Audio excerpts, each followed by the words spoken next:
Tässä on lisää siis sanoa. Nää on kerran myynyt, nää voi olla ehkä puhtaa.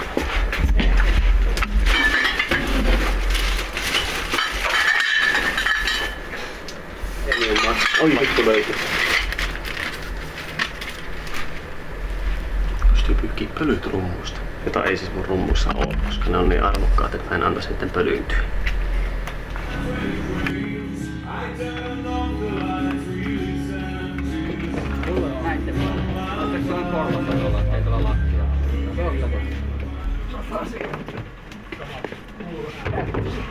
Vähän tänne.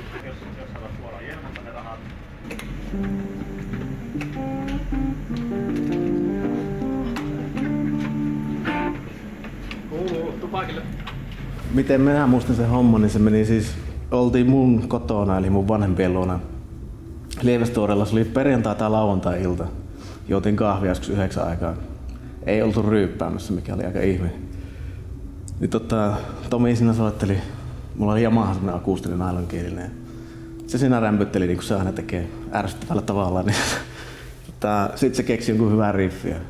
Sitten oltiin että vittu, että mennään huomenna soittelemaan autotallia. Lähdetään tosta. Sitten me pyydettiin Hintikan Mattiin soittaa rumpuja. Sitten me tehtiin sinne muistaakseen yksi kokonainen biisi jopa, ilman lauluja.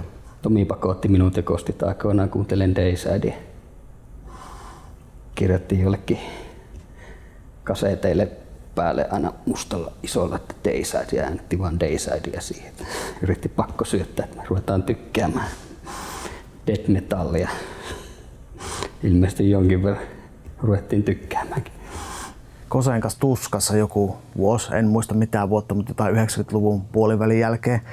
Niin silloin meillä oli jo niinku kehitteillä se, että tämmöinen bändi ja siellä me haalittiin niinku tyyppejä ympärille, niinku Jyrki ja Arttu tuli silloin Savonlinnasta ja sitten Lastu Harja ehkä kysyttiin silloin, en tiedä onko sama reissu vai myöhemmin, että tulisiko se niinku laulamaan, että periaatteessa perustettiin sitä bändiä. Se oli ollut jo olemassa se nimi ennen kuin oli niinku yhtään mitään muuta. Silloin pojat tuli niinku tämmöisellä vähän Blackis-tyyppisellä meiningillä. Mutta hyvin nopeasti se muuttui kyllä semmoiseksi niinku, ihan semmoiseksi dirty-pumppailuksi. Otsala tuli joskus Lutakossa sanoi, että mulla on semmonen helvetin hyvä death metal-projekti kuin Sotajumala. Että niinku, tehdään semmosia paitoja, missä on rynkyt niinku ristissä. Mä ajattelin, että tää on niinku pakko olla ihan vitun hyvä idea. Ennen kuin me on tehty niinku mitään, niin me ollaan painotettu ehkä 200 paitaa. Sillä että ne meni niinku kuumille kiville sen takia, kun siinä lukee Death Metal Finland ja sitten Sotajumala. Ennen kuin meillä on yhtään biisiäkään niinku tehty, niin se on alkanut vähän niinku sellainen nykypäivän jutuilla. Slogan oli todella hieno. Ja me painettiin näitä paitoja ja porukka osti näitä paitoja, koska ne on niin siistejä. Romo Arttu oli saanut joku hyvän diilin Savonlinnasta, että todella halvalla ja niinku hyvää laatuista kamaa.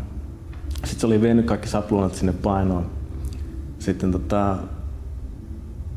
tulee soitto perään, että ei me kuule voi painaa tätä paitaa, kun tässä on tämmönen teksti. Heillä on vain yksi Jumala ja se on Jehova. Ei voi painaa tämmöistä paitaa, missä lukee Sotajumala. Sitten piti ottaa vähän kalliimmasta mestasta, mutta saatiin omat pois siinä vaiheessa. Me saatiin näillä paidoilla kustannettua meidän ensimmäisen miniseiden nauhoitukset Savonlinnassa. Me nauhoitettiin sen liveenä siellä 4 biisiä. Siitä tuli mitä tuli, mutta onhan se ihan hauska tällä jälkikäteen kuunnella, että minkälaista rymistelyä se on silloin ollut.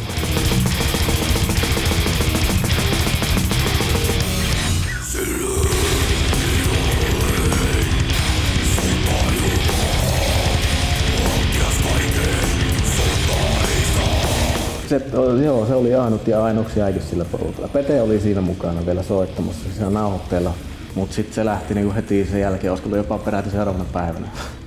En ollut vielä tarpeeksi kuullut Dayside.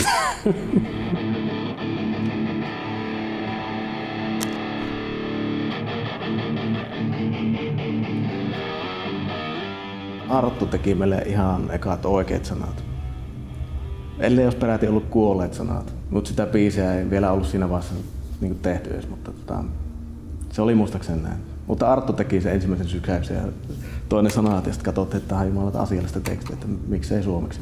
No eihän silloin tehty yhtään suomenkielistä death metallia. Sehän oli aivan niin käsittämätöntä, että suomeksi ruvettaisiin laulamaan tuommoiselle Florida-mätön päälle. Ja se Arttu rupesi kirjoittaa enemmän sanoja ja niissä rupesi olemaan tämmöistä sotaa. Että totta kai kun nimi on Sotajumala, niin se oli tavallaan luonnollista.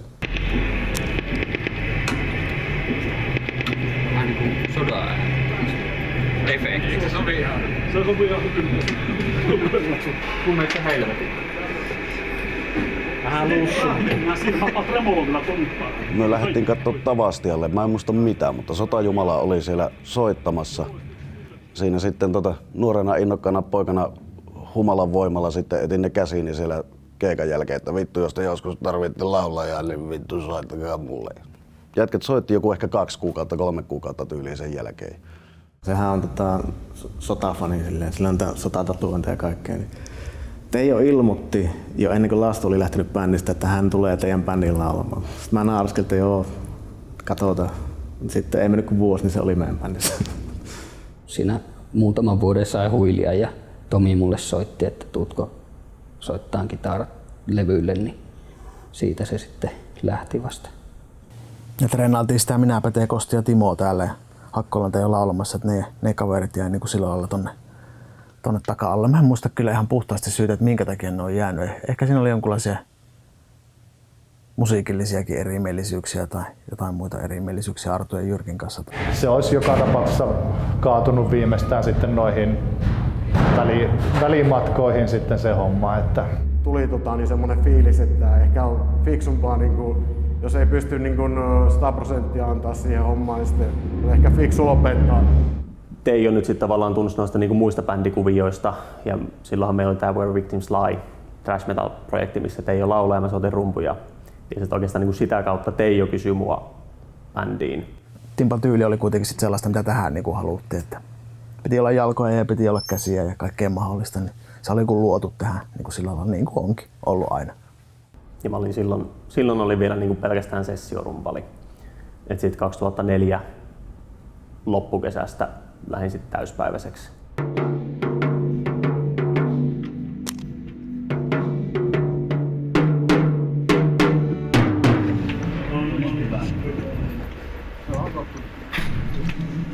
Se on ihan tyhmä, kun se on vinosta. Nyt pois. Anna olla. En soita. Mutta onko tää Timpan näköinen? Peitetäänkö tää jollakin? No peitetään. Onko elementit korjattu? Enemmän.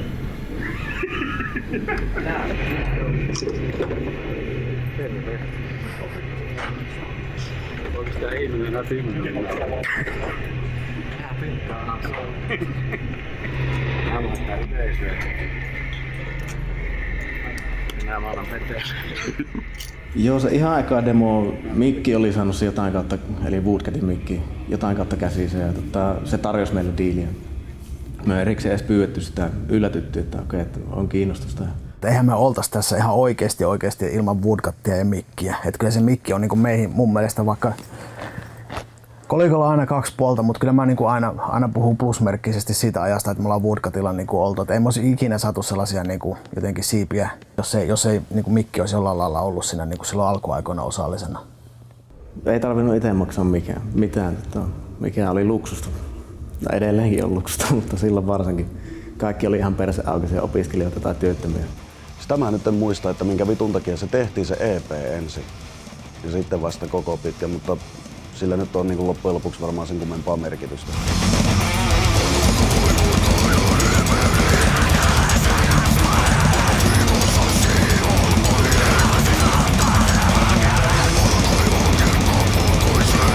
Siis hyvältähän se niin vaan ajatuksena tuntuu. Biisejä on kasassa, niin hirveällä vimmalla käydään vääntämässä ne nauhalle. Hirveän nopea temposta kamaa. Minusta mä olin jossain Pop-Jazz-opistolla ollut ja soitellut jotain kivoja vanhoja swingejä. Sitten yhtäkkiä tommonen tyylimuutos, niin kyllä pikkusen sai opetella. DMFL ja Panssarikolonnalla on aika paljon semmosia nopeita juttuja, hirveän monimutkaisia riffejä, mitä ei tänä päivänä edes osaa itse soittaa. Oli sit kuitenkin niinku taustaa nopeamman musan soittamisesta, niin sit jätket varmaan vaan innostui siitä, että nyt on rumpali, mikä pystyy soittamaan tosi nopeasti, että tehdään yksi tosi nopea biisi, kun Rotten Soundkin on hyvä bändi, kun ne soittaa tosi nopeasti, ne on lyhyitä biisejä. Älyttömän vaikea levyhän se vieläkin olisi soittaa. Ei sitä ainakaan parantunut niistä, joo. Sanotaan, että toi englanti niinku taipuu jotenkin tommosella korinalla paremmin kuin Savo, Murre, Suomi. Se vääntäminen niiden sanojen kanssa välillä ja yritettiin saada niitä sovitettua. Niin siinä oli oma hommansa kyllä. Että.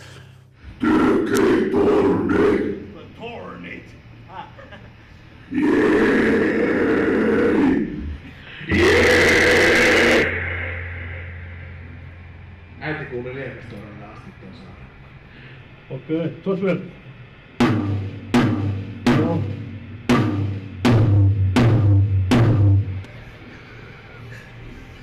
Se oli tosi selkeä kuulla. Oli. Saataisi kuulla kitaroita? Pertti. Niin. Kato tarkkaan se volyymi, mikä sulla siellä on, niin pistä vaikka valokuvaa tai muuta, niin että ei se voi ottaa valokuvaa, kun se puhelimesta on muisti loppu, se ei voi tallentaa sitä, se ei saisi sähköpostia periin. Tomi kuvaa siitä, niin ottiko mikin rinnakkaan? Tomi jatkuu. Sodan kauhaa 15 sekuntia.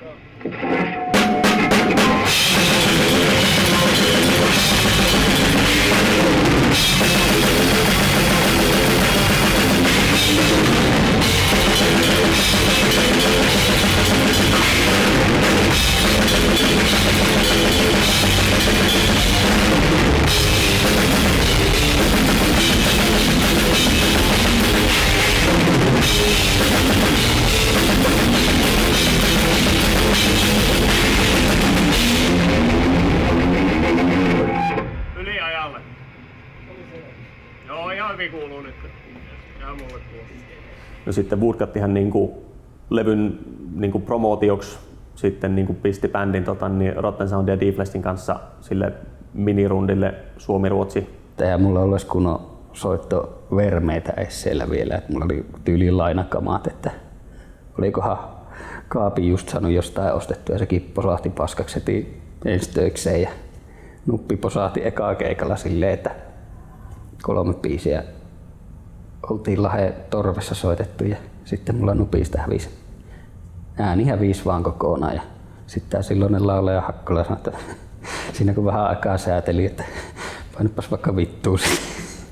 Minä sitten tekin työtä käskettyä ja menin sitten juomaan olutta sinne.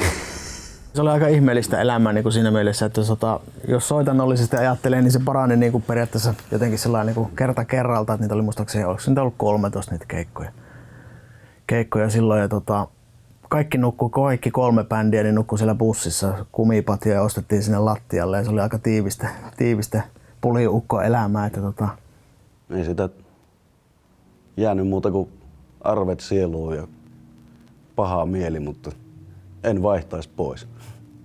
Ihan niin kuin yksittäistä keikkapyynnössä sit periaatteessa kuitenkin niin kuin lähti, että pyydeltiin tavallaan, tuli vaan sähköpostia bändille, että moro, oltaisiin järjestämässä Helsinkiin tämmöistä tai oltaisiin tekemässä Mikkeliin tämmöistä, että paljonko pitäisi laittaa rahaa, että päästä tulemaan, että riittääkö bensakulut? Riittää, koska tullaan. Sanotaanko näin, että meillä kävi tuuri, että satuttiin olemaan oikeassa paikassa oikeaan aikaan. Sitten siellä oli tyyppejä, ketkä näki ja pyyti, että tulkaa keikalle. Mutta se oli hauskimpia just kun tutustui Detsenin jätkiin ja näihin Torturen jätkiin. Että niiden kanssa kun oltiin keikalla ja sitten päkkärillä juomassa, kuuntelemassa tarinoita, niin ne oli kaikkein hauskimpia silloin alussa jo.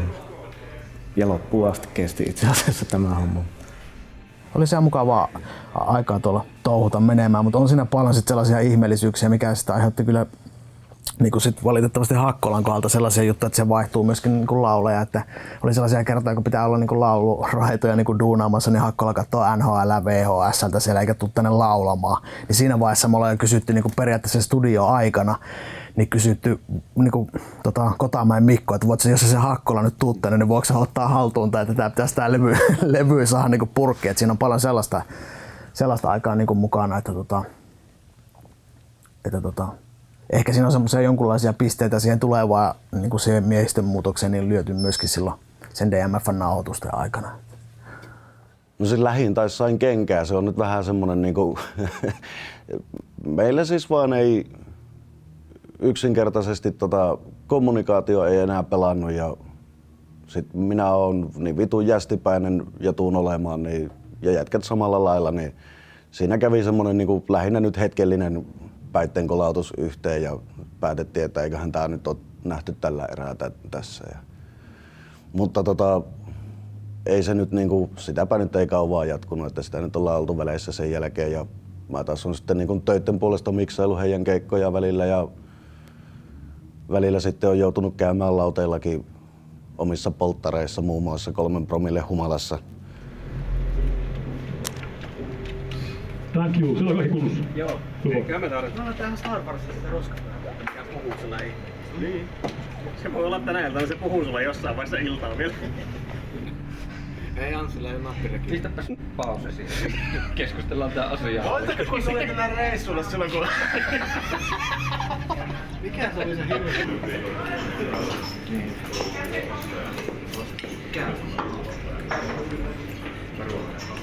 Mä tunsin jätkät jo alun perin ja sitten niillä oli silloisen laulajan kanssa tiet eronnut ja sitten oli kumminkin Vaaderin lämpärikeikka tulossa tänne Lutakkoon ja sitten ne pyytivät, Tomi soitti mulle yksi hutikka-ilta, että tuutko jeesaan, että siihen on, olikohan se joku parisen viikkoa aikaa siihen keikkaan. Ja mä sanoin, että joo, no voihan mä yrittää, mutta ainoastaan sessioja sen. Eli mä tuun ainoastaan vetää sen keikan ja se on sitten niinku sillä hyvä.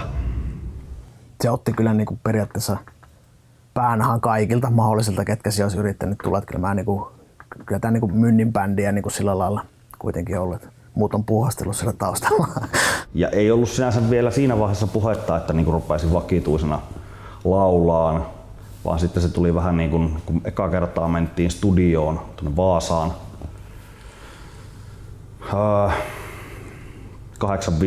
8-15 biisiä nauhoittelemaan, niin että jos se menee hyvin, niin sitten katsotaan, että josko sitä sitten kannattaisi niin kuin ihan viralliseksi jäseneksi. Ja sekin meni vissiin sitä aika hyvin, kun tässä ollaan.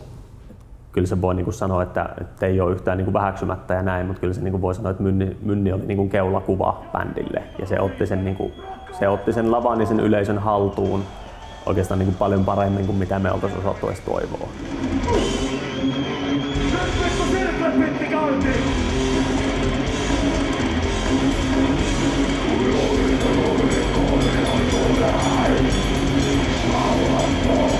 Se on ollut semmoinen niin kuin piste kokonaisuudessaan, mistä kaikki on niin kuin lähtenyt vielä isommaksi, niin kuin mitä se on ikinä niin kuin ollutkaan. Ja se on ollut paras juttu, mitä on niin Sotiksella tapahtunut. Se kokoonpano, mikä silloin on ollut, niin sitten mulla on ollut siitä tähän viimeiseen hetkeen asti.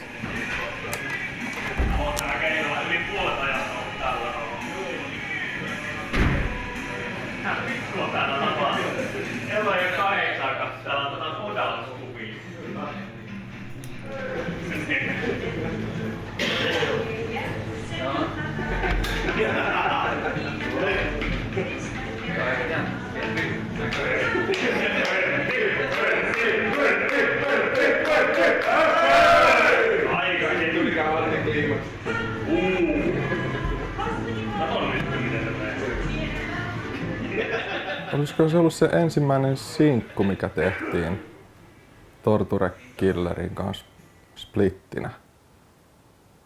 Oliko se ennen telotusta? Oli kai. Ja se kai me tehtiin ensin. Mä en muista, onko mä nähnyt ensin bändiä vai Pertin Perse ja Kivekset. Siitä mä en ole ihan varma. Kun oli itsekin vähän tumuis silloin mutta ne oli jossain äänityssessiossa Hansun luona Vaasassa ja Hansu soitti, että täällä on hyvä meininki tuottaa kaljaa tänne. Totta kai mä olin muutaman kaljan jo ottanut siinä matkalla ja menin sinne ja Pertti sitten, kyllä mä itse asiassa Pertin mä näin ensin.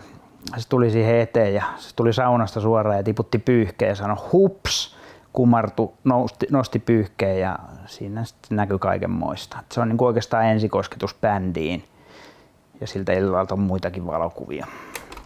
Et oikeastaan siinä välissä, kun me tehtiin splitti Torture Killerin kanssa ja siinä tämä biisi 8.15, se oli niin kuin ensimmäinen biisi, mikä me kirjoitettiin Death Metal Finlandin jälkeen. Ja se oli mun mielestä niin kuin heti, se oli ihan erilainen biisi kuin mitä aikaisemmin oli tullut, mutta sitten se tuntui niin kuin tosi hyvältä suunnalta. Ja mun mielestä se on niin kuin, se oli todella semmoinen hyvä niin kuin merkki siitä, että mihinkä suuntaan bändi on menossa. Ja mun mielestä Telotus on tosi luonnollinen jatkumo sille biisille 8.15.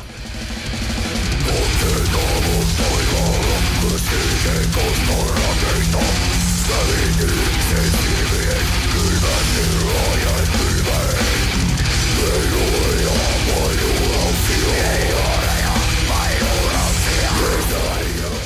Teloitus on ollut varmaan semmoinen, jos Sota Jumalaa jotenkin vertaan, semmoinen pienen pojan unelmalevy. Et siinä vaiheessa oli jo niinku periaatteessa opit otettu jostakin ja se oli jo toinen levy ja sitä tahkottiin niinku innolla ja siinä oli vielä semmoista niinku, ehkä eniten aurinkoa silmissä mitä on ollut niinku ikinä tämän bändin suhteen. Ja kyllä se niinku näkyy siitä meiningistä ja näkyy siitä tuotoksesta ja näkyy biiseistä ja yhdessä elämisestä ja olemisesta. Ja et siinä oli hirveästi semmoista niinku kollektiivisuutta ja tiivyyttä niinku tehdä se paketti. Et kaikki oli niinku aika lailla sydämellensä siinä mukana. Et se huokuu kyllä siitä niinku levystä.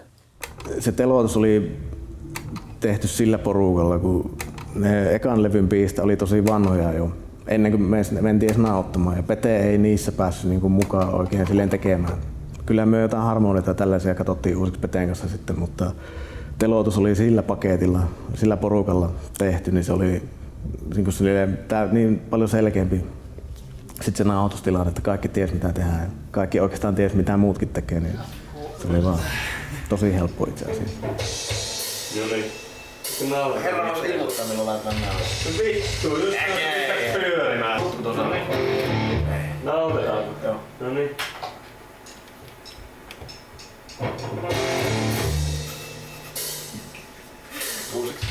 Uusiksi. Miten paljon se oikein nostit sitä passaraa? No mietittiin, että jos passaraa nostaa, että se ei mene liian kovalle, niin mä veikkaan tuo sinne hilkoitaksi liian kovalle. Siihen mä tein aika paljon itse asiassa lyrikoita, valtaosan. Ja mä pääsin sovittaa ne kaikki itse. Eli sittenhän ne tuli niinku omasta mielestä luonnollisesti, sen takia se studiossakin oli sitten helppo niinku toteuttaa ne ja totta kai oli reenannut paljon. Siinä oli enemmänkin semmoinen, ei ollut niin paljon intoa, siinä oli enemmänkin ehkä järkeä. Se on niinku paljon selkeämpi se koko paketti musiikillisesti. Olihan ne aika kosteita reissuja, ne studioreissukin silloin, varsinkin niiden puolelta. Itse tietysti yritti ottaa iisistä. Mutta kyllähän meillä hyvin on syntynyt. Meistä tuli hyviä kavereita sitten kuitenkin. Enää saataisiin pitää paikassa, mutta nyt mun pitää ottaa sitä pois, mitä on tilattu verkosta etukäteen.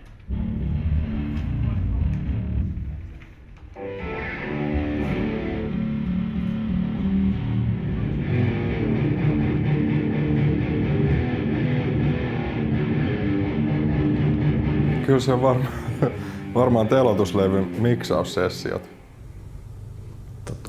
Mitähän siellä tapahtui? Se oli hauska lähteä Vaasaan viettää yksi viikko silleen, että ei oikein hirveästi muistikuvia ole siitä. Itse asiassa muistaa, että oltiinko me viikko vai mitä. Jätkät tuli Jyväskylästä Vaasaan miksaamaan levyä. Ja ensimmäinen päivä studiolla ne huomasi, että tämä on vähän tylsää, että kun istutaan vaan eikä oikein tehdä mitään. Siinähän korkki aukesi sitten. Ja... Joo, kyllähän siellä keittoa taisi mennä ihan huolella. Ne veti koko viikon viinaa. Mä olin yksin studiolla miksaa sitä levyä. Se ei päästänyt miksausvaiheessa sinne ketään. Ei, no kävi pari kertaa pyörähtää siinä studiolla hirveässä kännissä. Minä pitää jättää vittuun sieltä ensin. Me voi tehdä mitään töitä, jos ne huutaa ja melskaa siellä. Eikä se hirveästi tää Hansu käynyt. Me pyörittiin sillä studiolla, että lähinnä sitten pyörittiin sillä baareissa ja terasseilla.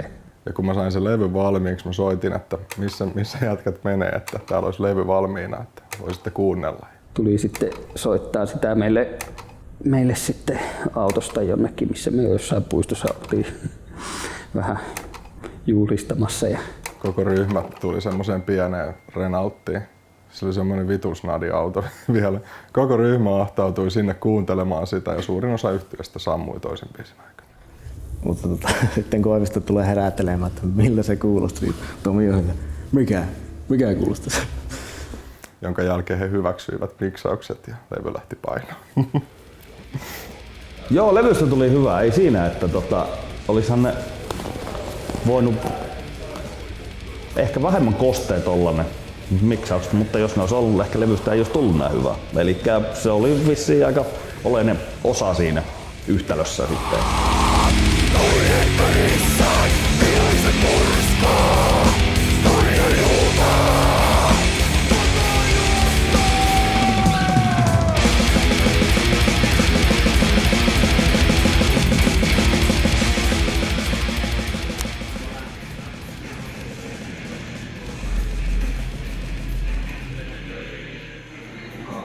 Kosti montako sooloa vankipiissä?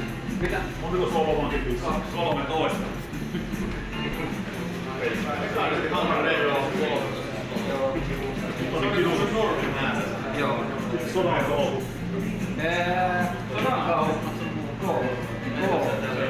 Muistaakseni siinä joulutammikuun 2007-2008 vaihe, niin Teemu Suominen sitten niin kuin lähti meidän keikkamyyjäksi ja rupesi ihan niin kuin kunnolla myymään meitä. Ja siitähän sitä keikkaa niin kuin rupesi tulemaan. Teloituslevyn jälkeen on sitä aikaa ollut, että se tulee paljon ehkä sitä, silloin tehtiin se musiikkivideo, kuolinjulistus. Mä en tiennyt yhtään, että kuinka poikia pitää ohjata ja näin. Mä en ole koskaan työskennellyt niiden kanssa silloin vielä. Ja mä tiedän, se jotenkin niin kuin loksahti vaan kaikki kohdalle, että niin kuin Mynnillekin antaa mikrofonia ja mikrofonin piuhan, niin se tekee niillä ja niin kuin siitä videosta hyvän näköisen. Että siinä ei hirveästi tarvittanut niin kuin miehiä ohjata.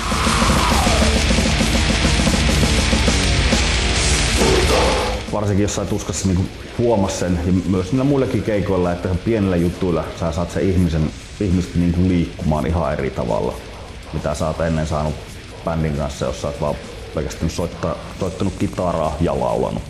Eli nyt sä pystyt niin kuin villitsemään sitä porukkaa ihan eri tavalla. Siitä mitä on YouTube-videot niistä Wall of Deathistä ja tällaisesta näin, niin se jotenkin on ruokkinut sillä lailla niin kuin itteensä, että se on niin kuin meidän keikolla jotenkin muodostunut sellaiseksi, että ei se aikaisemmin ennen sitä niin semmoisessa mittakaavassa ollut ikinä, mitä se oli sitten sen levyn jälkeen ja sen Tuskan keikan jälkeen mun mielestä. Mä en ollut edes sitä käsitettä kuullutkaan vielä. Mynni kysyi yleisöltä, että ootteko kuullut semmoista Wall of Death? Mikä? Pittihommissa onko kukaan kuullut Wall of Deathia? Jakautuminen tapahtuu nyt!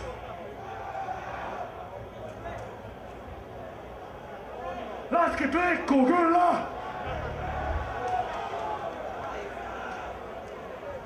No niin, nyt näyttää hyvältä perkele! Älä siellä urpoollisella menee jo riviin kuin muutkin perkele! No niin, single-julkaisu! Kuolinjulistus 4. iskulla! Kaikki vittu sekoon!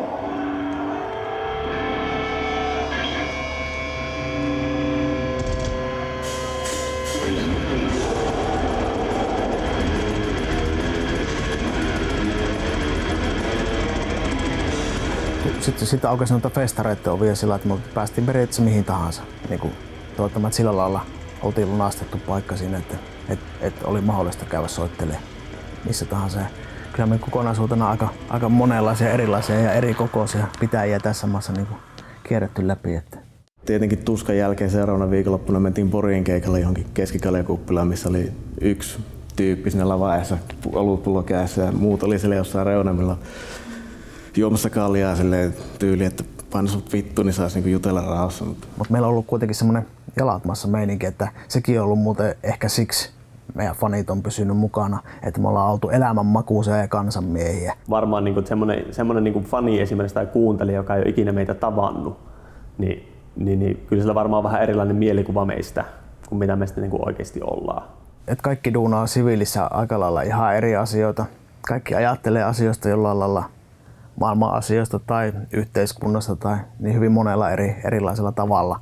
Musta tuntuu, että kaikilla oli välillä ulkopuolinen olo bändissä. Silleen, että se sattui tiettyihin hetkeen, että sä juttelet jonkun kanssa jostakin, mutta sitten välillä tuntui silleen, että mä en pääse tuohon juttuun millään mukaan.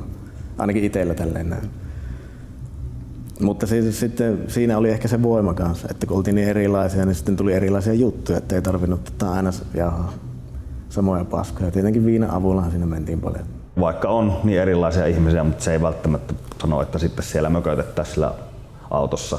Totta kai nyt alkoholilla, sehän nyt keventää ihmisten tunnelmaa aika reippaasti. Mutta kyllä me niinku sotajumalassa ollaan oltu aina niinku yhdessä sotajumala ja kyllä se niinku jollain lailla heijastelee sitä, että silloin kun me ollaan täällä näin, niin me tehdään ainoastaan sitä juttua ja se niin hyvin kuin me se vaan niinku osataan. Et kyllä mun mielestä siinä sellaista on, että vaikka me mitä tahansa muunlaisia oltaisiin niinku muualla, mutta siinä hetkessä kun 5 ukkoa pitää olla sotajumala, niin kyllä me sitten ollaan se niinku oltu. Et kyllä se sellailla niinku tiivis porukka on. Koska Assi voisi ottaa työn alle, tehtiin kuitenkin suuri osa hommista, niin Sotajumala elokuva, siinä on roolitus kuitenkin jo ihan valmiina oleva. Haluatko kertoa se roolitus? No siinähän oli... No Luukkainen oli nuori Mynni on luonnollisesti Jasper Pääkkönen, koska jokaisessa suomalaisessa pitää olla Jasper Pääkkönen. Ja vanhempi Mynni on Jorma Vuotinen.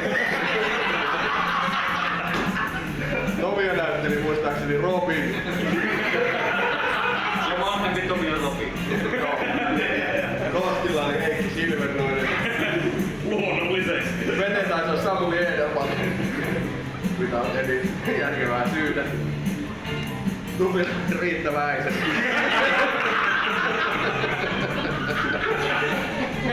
Kyllähän sitä älystä. Timolla oli Esko Valtaoja. Niin kuin oli Timo. Minua näytteli Pataniksen Jukka ja Pataniksen Jukka Henrysaari. Penseli, vittu mä muistin kuinka Penseli. Eikö Penseli kengät joo? Eikö siinä ole paperakin jossain ylhäällä? On ja vaan sen mulkissa. Niin, mä muistan ne sen takia, että mä keksin niistä suurintaan. Olis vähän tylsää reissulla. Joo, siis kyllähän sillä aika lailla hauskaa ja se hirveästi toisille vittuilua ja kaikkea kiusaamista ja minua kiusattiin ihan hirveästi. Ja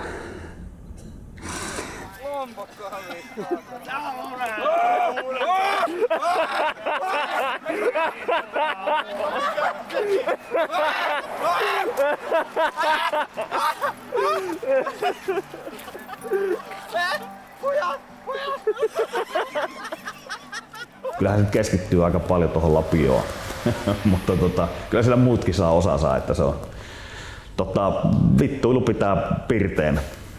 Sekin on aika semmoinen suuri osa siinä ollut. Mutta hyvässä mielessä, että ei ilkeillä. Hirveän letkeitä. No, kun mä oon itse savolainen, niin mähän tuun toimeen kaikkien kanssa. Ja sillä, että semmoinen hyvä huumori on ollut messissä meillä aina. Sopivasti semmoista kunnon piruilua ja vittuilua ja kuittailua aina tälleen näin pitää olla. Ja sitten kun joku vähän hiipuu tai käyttäytyy vähän huonosti, niin sitten se pannaan yhdessä ruotuun. Niin ihan pelisäännöt on varmaan aika samat kuin muillakin. Lupsakkaa. Ehkä sanavalinta kuvaa jo tosi paljon. pienet pojat pääsee tonne reissuun, niin tietää se mitä se on. Tanssitaan Pertille. Hyvä meidän bändi. Timo. Nice. Hyvä pitää tuohon. Myynyt. Meitään Petelle Riverdale. Älkää menkää autotielle. Oi, posti. Pärjät. En pärjää. Aattomassa olla joku. Oli siinä sitten paitamyyjää, kuskia, niin kumminkin samaa porukkaa, että ihan itselläkin me ollaan siinä vaiheessa, kun auto liikahtaa Lutakon pihasta, niin me ollaan niin samalla viivalla kaikki. Veitsää sitten siellä lavalla jotain tai et, mutta jos sä oot siinä samassa porukassa, niin sä saat kyllä samanlaisen paskamyrssyn siinä jossain vaiheessa niskaa sen. Niin kuin meillä tapoihin kuuluu, niin yleensä aina tuodaan tervetuliaispullo. Eikö näin ole? Tällä kertaa tehtiin tämmönen vähän erikoisempi pullo. Siinä on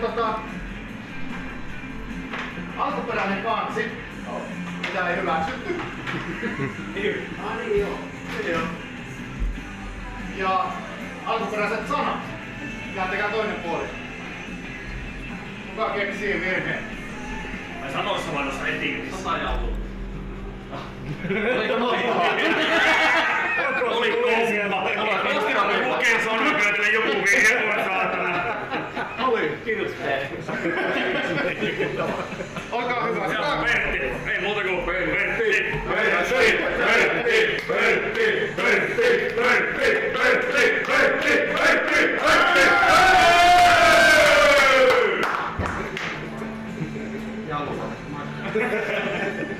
Siinä on joka levyn välissä on joku levyyhtiösäätö, että mitä niinku tapahtuu. Et siinä vaiheessa alkoi olla jo paljon niinku epävarmempaa. Ja sitten me päätettiin tehdä se kolmon palvelus sinne Jyrin Cobra Recordsille.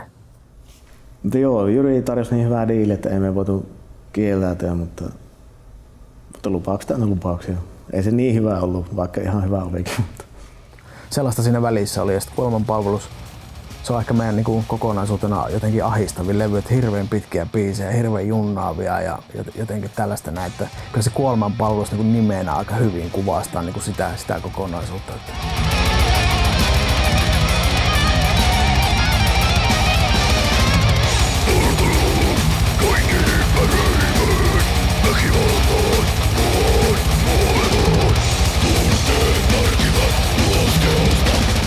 itsellä rupesi tulee, että onko tässä mitään järkeä niin väkisin ruveta niitä samoja aihepiiriä. Rupesi olemaan vähän, että okei, että mä keksin enää oikein mitään sanottavaa, kun emme mikään sotahistoria tietosanakirjaa ole.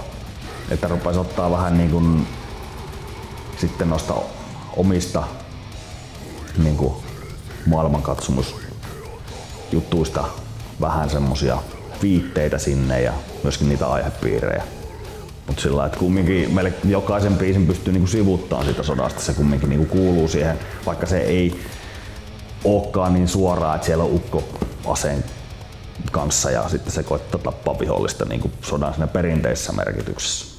Jotenkin se vaan muotoutui sitten semmoinen tietyn tunnelmallinen levy siitäkin, mutta se oli kyllä hirveän vaikea levy jotenkin. Että...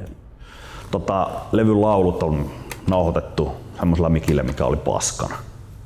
Ja se sitten paljastui vissiin niin vasta sen jälkeen, kun ne kaikki oli purkitettu siinä miksausvaiheessa. Ja tätä mikkiä on ollut koko ajan hajalla, mutta no vittu, eihän siinä, että nyt mennään tällä, että onneksi on death metallia. Että.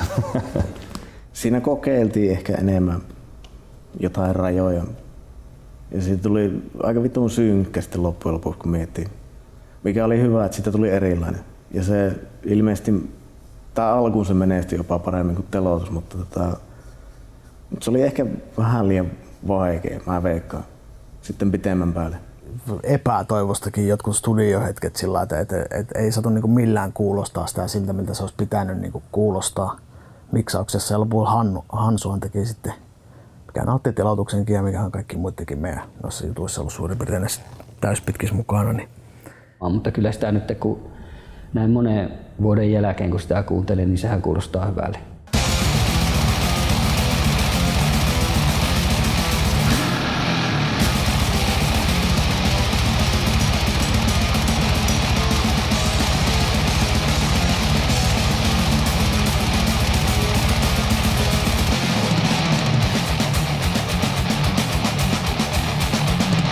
Kuoleman palveluksen kanssa tilanne oli se, että keikkamyyjä oli aloittanut työt jo ennen kuin levyä oltiin julkaistu.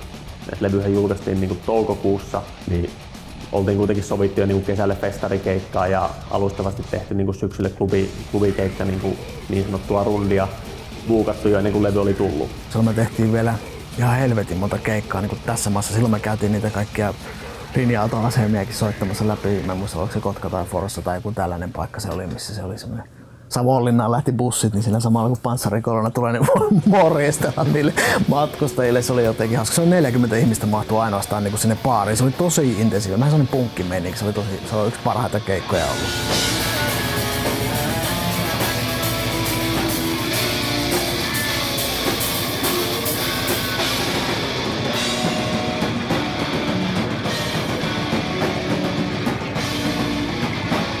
Silloin tehtiin joku 25 keikkaa tai jotakin, mikä on tosi paljon tommoselle erytiistille tässä maassa. Että siinä ihmismäärät vaihteli siitä 5 ihmisestä mihinkä 5000 ihmiseen, jotain tällaista. Että hirveän isolla skaalalla. Että.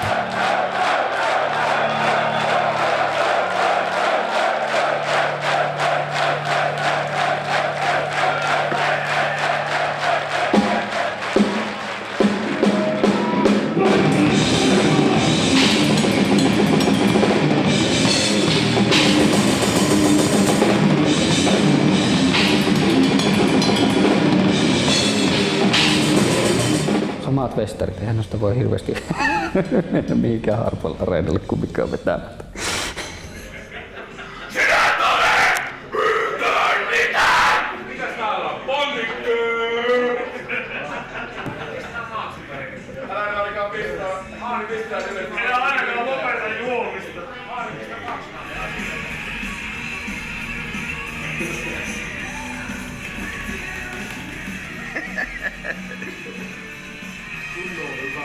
Mitä vaatte, kun herää toinen? Ja on saman viimeinen biisi loppuun, niin siinä vaiheessa vaan sanoo, että nyt otetaan kuvaa. Ei sitä tarvitse enemmän, mutta jos muistat, niin mainitsin jossain vaiheessa se, että me tullaan keikan jälkeen Pölkkäletiskille ja ottakaa nyt viimeiset radikkeita pois, että pöytä on tyhjä. Sanotaanko, että niinku 1,5, 2, 3 vuotta ennen kuin Raunioissa julkaistiin, niin ne oli varmaan niinku ne synkimmät vuodet bändin historiassa. Ihan siis vaan niinku fiilismotivaation niin syistä johtuen. Välillä semmoisia fiiliksiä, että osalla porukkaa, että onkohan meillä edes tätä bändiä. Että hirveän vähän käytiin reeneissä, mutta tietysti, että kun tämmöinen harrastus on kumminkin tämänä ja monella on työkuvioita ja muita bändejä ja kaikkea, niin ei vaan ihan kaikkea ehtinyt. Sieltä niin Kuolemanpalveluksen ja Raunioissa väliltä, niin kyllä sieltä varmaan niin levyllinen biisejä on enemmän tai vähemmän valmiiksi kirjoitettu ja joskus treenikämpällä demotettu, mitä ei ikinä äänitetty. Ja ihan hyvä niin, koska ei ne olisi ollut sen levyn kelpoisia.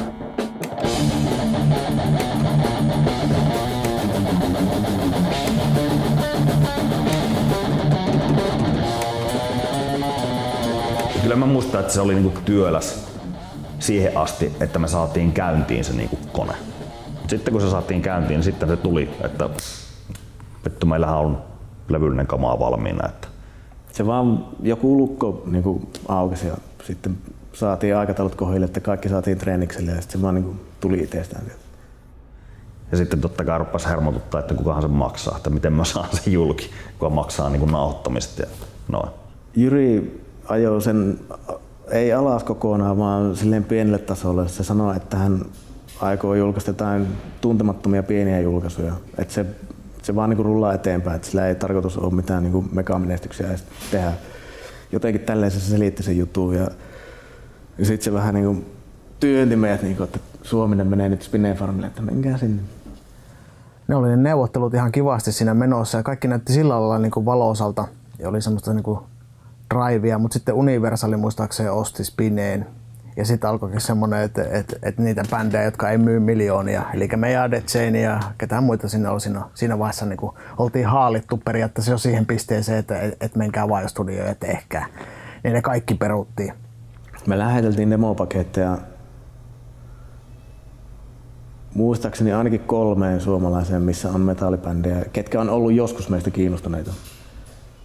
Niin lähdettiin ja mun mielestä sieltä ei tullut mitään vastausta keneltäkään. Sitten mietittiin, että onko tässä mitään muuta vaihtoehtoa. Jos me halutaan levy ulos, niin se on sitten pakko julkaista itse. No sitten me vaan päätettiin se, että sen verran ollaan kuitenkin niin että periaatteessa me pärjätään yhden levyn verran ainakin niin itsekseen. Että vaikka se on niin kallista tehdä, mutta fyysiset tuotteet on Sotajumalan juttuja. Niihin menee X määrä rahaa ja me tarvitaan sinne sellaisia ukkoja, että ne kuulostaa Sotajumalalta ja nekään ei ole ihan ilmaisia. Eli tarkoitan. Hansun ystävyys on aina ollut kallista, mutta se on ollut kyllä kullaa arvosta. Mutta joka tapauksessa niin että tehdään sitten vielä yhden kerran se, tehdään sillä kaikella plus miinus nollalla, mitä siitä voi vaan tulla ja nautitaan siitä ja sitten siihen se tehtiin.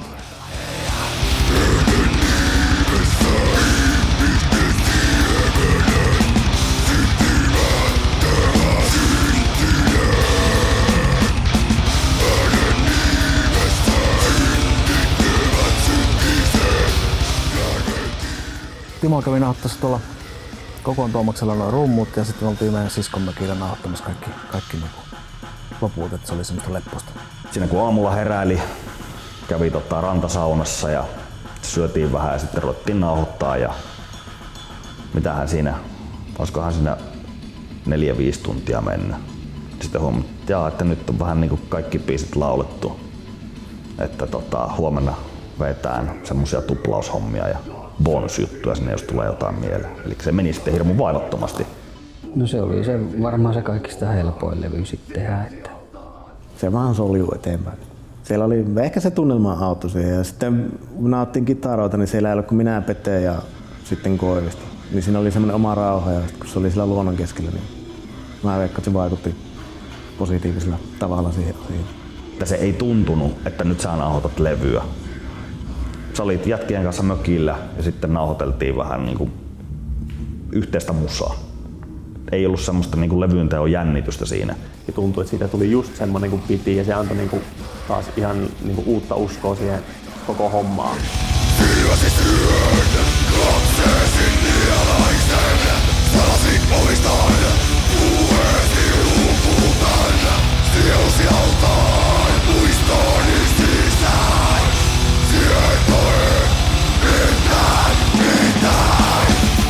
Kun oli ollut sitä hiljaiseloa, niin sitten taas niinku keikkaa pystyi buukkaamaan vähän niinku eri tavalla. Ja sitten oli kuitenkin tosi vahva levy, millä lähtee taas vetämään ja bändissä oli niinku eri tavalla intoa. Niin kyllä mä veikkaan, että ne niinku loppupään keikat oli sitten kuitenkin tavallaan ne kaikkein energisimmät ja väkivaltaisimmat. Olikohan meillä just se Lutakossa se eka keikka, kun jännitti taas totta kai kun kotiyleisö, että miten tää lähtee. Mutta se eka biisin aikana niin tuli semmoinen todella vapautunut olo, että vittu, miksi tää ei mukaan olisi lähtenyt, vaan tää ennenkin lähtenyt. Ne biisit oli niin mukavia soittaa, helppoja itselle ja sitten niin selkeitä kaikin puolin. Ei siinä oikeastaan ollut. Sen kun lähti vaan takaisin.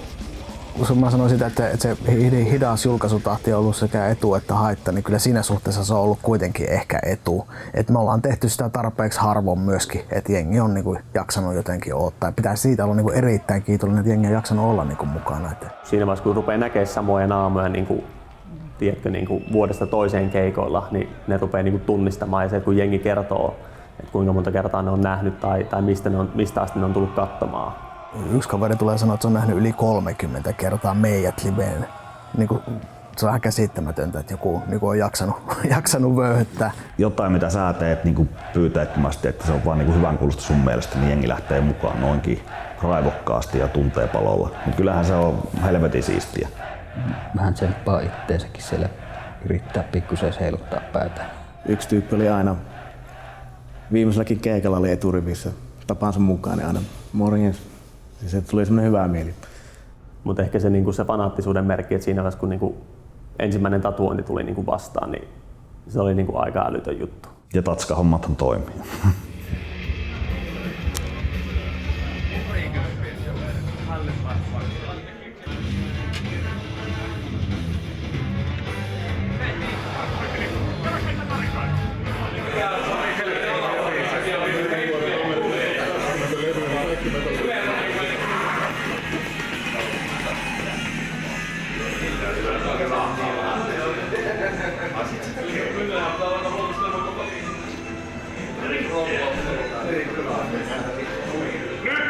Kaikki vittuun!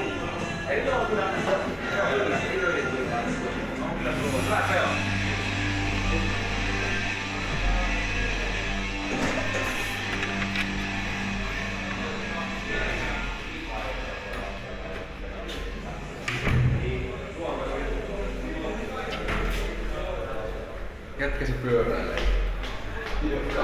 Se ei vaan itse, mitä saa.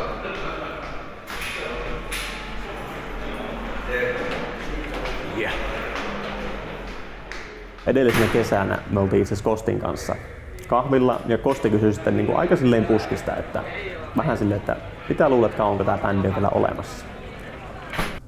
Menin aika vaikeaksi, olin että no en mä ole oikein niin kuin ikinä miettinyt tätä asiaa, onhan meillä niin kuin vaikeita vaiheita ollut, mutta en mä ole niin kuin ikinä miettinyt, kuinka pitkään tää bändi on vielä olemassa. Sitten Kose sanoi, että mä veikkaan, että yksi levy. Ollut itsellä motivaatio-ongelmia tietyllä tavalla. Ja sitten sitä ehkä aisti muustakin porukasta. Että se ei niinku tullut yllätyksenä. Ja sitten niin jos et sä pysty niinku täpöillä laittamaan, niin sitten mulle se on ainakin ihan selkeä, että sitten ei ollenkaan. Mut sit mä en ainakaan jutellut tästä kenenkään muun kanssa ja en usko, että hirveästi Kostikaan, koska ei sitä ikinä sitten bändillä kuitenkaan keskusteltu. Lähti sitten tuolta meidän laulajalta tuli semmonen ekaksi, että hän on miettinyt tässä näin, että teisikö rupesi riittämään, että sen verran silläkin noita projekteja sun muita. Ja niin kuin Kosti se hyvin sanoo, että hän ei halua olla mikään death metallin mampa. Elikkä lopetetaan sitten, kun ollaan siellä sinänsä huipulla. Me ollaan kumminkin niin paljon saavutettu tolla, että vähän niin kuin olette kassit on tyhjän. Kose oli sen Mynnin sähköpostin jälkeen itse sit kanssa sitä mieltä, että jos Mynni lähtee, niin hänen on myös niinku aika tässä lähteä. Ei sen takia, että Mynni lähtee, mutta kuitenkin se, että kyllä tämä on niinku jo silleen tavallaan niinku nähty tämä homma, että hän lähtee kanssa. Voihan se nyt rehellisesti sanoa sillä, että kyllä se itsellekin tuli sillä lailla yllätyksenä, eikä se ole mikään sellainen, että se on kaikkien tahto, se, että se niinku päättää. Että pakko mehän jotenkin myöskin kuunnella ihmisiä, jotka haluaa, että tehdään jotain muutakin. Jotenkin itse ajatellut tähän hommaan, että se on sitten tämä kokoonpano, millä mennään studioon tai muualle, tai sitten ei millään. Että sitten jos semmoinen karismaattinen jätkä siitä lähtee, niin ei kai sitä enää sitten viitti enää lähteä sössimään tuonne studioon ja tekee jotain paskaa sinne. että siitä jäisi vaan kaikille huono maku suuhun. Ja varsinkin siinä vaiheessa, kun Kose ilmoitti, niin mun mielestä siinä vaiheessa oli, niin kuin mulle se oli henkisesti siinä vaiheessa selvä, koska mä oon aina sanonut, että Sotajumala on kuitenkin sit loppujen lopuksi, se on niin kuin Kostin ja Pertin riffit tekee tämän bändin. Ja jos toinen niistä lähtee, niin mun mielestä silloin sitä bändiä ei pitäisi jatkaa, koska silloin mun mielestä se ei ole enää sama bändi. Siinä vaiheessa, kun päätettiin lopettaa, niin mä kävin se asia jo silloin läpi. Että vähän tuli semmoinen haikea fiilis. Yksi yö en saanut unta, niin sitten kuuntelin muistaakseni just Kuolemanpalveluksesta, miltä tää kuulostaa pitkästä aikaa. Ja selailin netistä jotain keikkakuvia, niin tuli vähän semmoinen olo, että tätä ei sitten enää ole muuta kuin ne 2 keikkaa. Olihan sellainen, kun lähdettiin reenailemaan sitä, että mietittiin sitä settilistaa, että okei, nyt onkin 2 keikkaa eikä ole kuin 1 keikka, että olisihan se kiva vetää vähän erilaiset setit ja katsottiin sinne, että silloin niinku, mitähän se oli se, jotain 26 niitä biisejä oli sillä, että ei jumalauta, ei tästä tule yhtään mitään, että ei me nyt noin paljon voi soittaa. Mutta kyllä se sitten lähti ihan kivasti, että aluksi hirvitti, mutta hyvin meni. Paljon kavereita ja kotikenttä ja kyllä kannatti tehdä se 2 keikkaa. Matka on ollut maailman paras, en yhtään kokemusta vaihtaisi niinku siitä pois, mutta kyllä se niinku tosi haikeita oli ne hetket ennen sitä ja sitten jotenkin soiteltiin vielä Peten kanssa, kun käytiin viimeisen kerran treeneissä ennen niitä, että onpas nyt ihmeellinen tunne, että kohta palautetaan avaimia tänne, että niin se vaan menee, että elämä on siinä suhteessa ihmeellistä. Mutta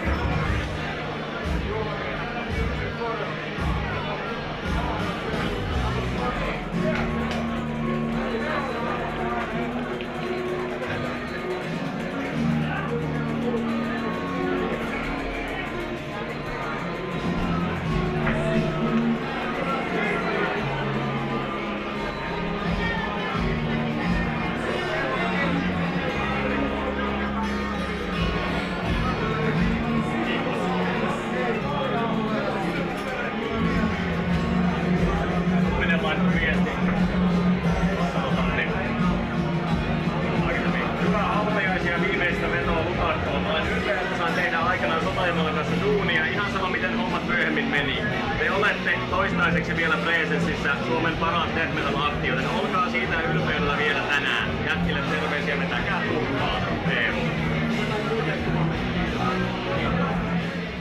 No ainakin se, että nyt pitää jotenkin ottaa vähän niin kuin meidän paikka. Nyt kaikki nuoret bändit tyrkylle. No jätettiin ainakin hyviä levyjä. Ja vettiin hyviä keikkoja. Eikä siinä töhrittyjä ihoja. Toisaalta kyllä sieltä tulee joku, joka pyyhkäisee vielä yli, mutta kyllä me niinku omaa historiaamme peilataan. Että meillä on ollut semmoinen mahdollisuus, että on saatu tehdä sitä mitä halutaan ja ollaan saatu tehdä sitä hirveän pitkään tosi hyvien tyyppien kanssa. On matkan varrelle tullut uusia ystäviä ja vaikka minkä näköistä. Niin Sotajumala aikana jo tullut aika lailla tämmöisiä uusia tämmöisiä suomenkielisiä DM-virityksiä tässä näin joitakin ainakin ja mitkä vielä jaksaa tuolla veivailla vähän nuorempia jätkiä. On saattanut ottaa meistäkin jotain vaikutteita. Että en mä tiedä, ehkä se aika näyttää mitä Sotajumala jättää jälkeensä. Mun veli itse asiassa sanoi muistaakseni näin, että Sotajumalan merkitys suomalaiselle death metallille on paljon suurempi kuin tavallaan se niin kuin kuljettujen kilometrien määrä. Se on aika hienosti sanottu. Et kyllä se semmoisen aukon niin kuin siihen jättää. Hyvin pienen, mutta jättää kuitenkin. Kyllähän sitä nyt noita levyjä voi ihan ylpeänä sitten lapsillekin, että iskä teki tämmöisiä joskus hurjana nuoruudessa. Hyviä muistoja tosi paljon ja hyviä kavereita. Kavereita jää edelleenkin. Bändin mukana on tullut tosi paljon tyyppejä, ketä voi käydä muokkailla sitten niiden keikoilla esimerkiksi. Vaikka tää kuinka kliseistä kuulostakin, niin tää on silti mun mielestä ihan uskomatonta, että mitä porukka on tullut puhumaan, että Sotajumala, vaikka meidän sanotuksissa teurastetaan ja palvotaan pahuutta ja tehdään kaikkia syntisiä asioita, niin sitten jengi tulee sanomaan, että meidän musiikki on jotenkin vienyt ne pahojen aikojen niinku, tai huonojen hetkien yli niinku elämässä. Mun mielestä se on ihmeellistä. Ehkä se kuvastaa niinku siinä metalligenressä kuitenkin niinku enemmän sellaista sitä yhteenkuuluvuutta ja sitä, että me ollaan niinku jotenkin kaikki silloin kun on joku tällainen keikka, niin jollain lailla kuitenkin niinku samassa hengessä ja niinku samaa perhettä. Se on mun mielestä se suurin rikkaus koko tässä lajissa. Kiitos.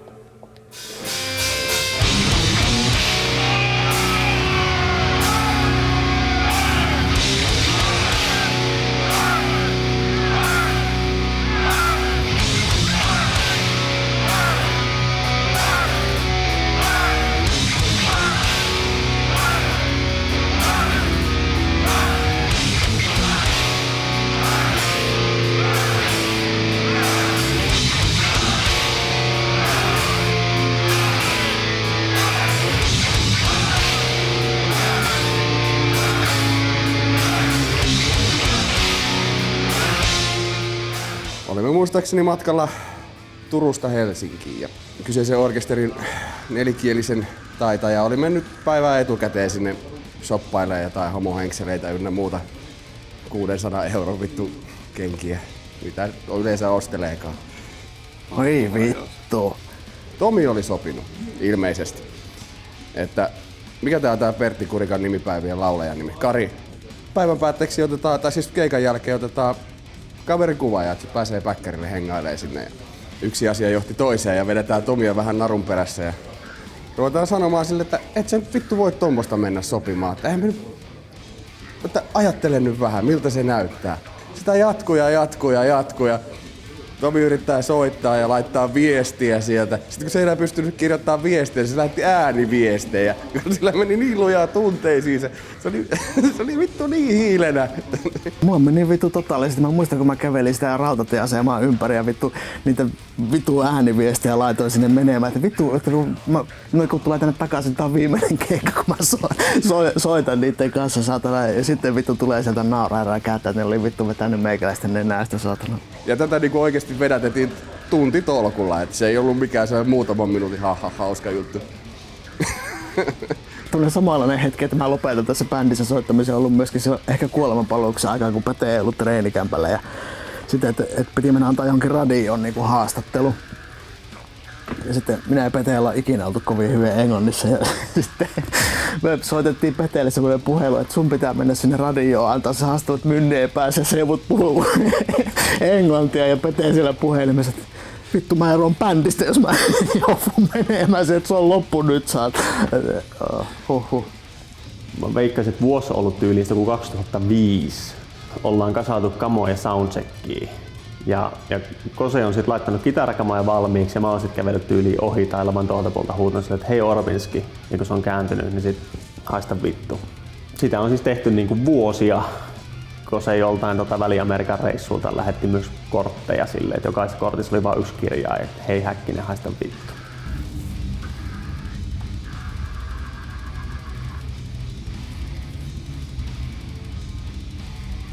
Pääsen keskittyä tuonne.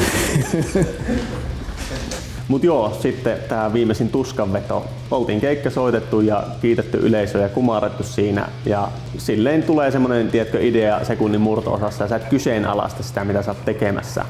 Otin Mynniltä mikin ja käännyin yleisöön ja sanoin, nyt lasken 3 ja kaikki huutaa, hei Orpinski, haista vittu, 1, 2, 3. Ennen kuin sitä ehtii niinku tajuta, mitä tässä tapahtuu. Ja siinä vaiheessa, kun koko yleisö huuti sen, hei Orpinski, haista vittu. Siinä vaiheessa oli vähän semmonen, tiedätkö, kylmä henki, että mitä mä oon tehnyt. Et niinku, mikä tästä on niinku sit se kosto? Ei kai mulla ihme. Eiköhän tää ollut that's it. Joo, kiitos. Se oli ihan hyvä, hauska pätkä. Joo. Hei Häkkinen, haistu vittu.